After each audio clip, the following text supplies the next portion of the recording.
قرآن مجید میں حضرت آدم علیہ السلام کے دو بیٹوں قابیل اور حابیل کا قصہ ہے۔ حضرت آدم علیہ السلام اور حضرت حوا سے بہت اولاد ہوئی۔ انہی میں سے دو بچے حابیل اور قابیل تھے۔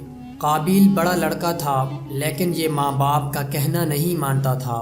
حابیل چھوٹا بھائی تھا جو ماں باپ کا کہنا مانتا تھا۔ اقلیمہ ایک لڑکی تھی جس سے قابیل شادی کرنا چاہتا تھا، مگر حضرت آدم علیہ السلام اور حضرت حوا اس کی شادی اپنے چھوٹے بیٹے حابیل سے کرنا چاہتے تھے جو نیک اور شریف تھا۔ اس لیے قابیل اپنے ماں باپ اور بھائی کا دشمن ہو گیا۔ اللہ تعالیٰ نے حکم دیا کہ تم دونوں قربانی کر کے پہاڑ پر رکھ آؤ، جس کی قربانی قبول ہوگی اس سے اقلیمہ کی شادی کی جائے گی۔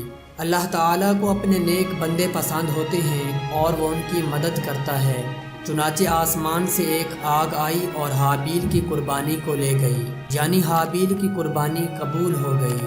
اب اس کے بھائی قابیل کو بہت غصہ آیا اور اس نے حابیل سے کہا کہ میں تجھ کو قتل کر دوں گا۔ حابیل نے کہا کہ اللہ نیک بندوں کی قربانی قبول کرتا ہے، اگر تم مجھ سے لڑو گے تو میں تم پر ہاتھ نہیں اٹھاؤں گا۔ آخر ایک دن قابیل نے حابیل کو قتل کر دیا۔ دنیا میں یہ پہلا قتل تھا جو قابیل نے اپنے بھائی حابیل کا کیا۔ قتل کرنے کے بعد قابیل کو فکر ہوئی کہ حابیل کی لاش کا کیا کرے، کس طرح چھپائے۔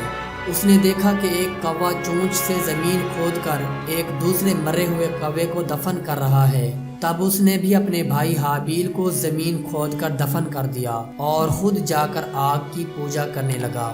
حضرت آدم علیہ السلام اور حضرت حوا کو بہت رنج ہوا۔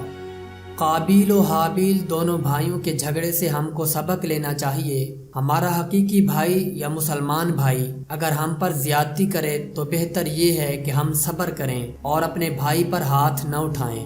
قابیل نے اپنے بھائی کو قتل کیا، قیامت تک لوگ اس پر لعنت کرتے رہیں گے اور آخرت میں اللہ کے عذاب کا مستحق ہوا، اور حابیل کو قیامت تک لوگ اچھا کہتے رہیں گے اور جنت کا وارث ہوگا۔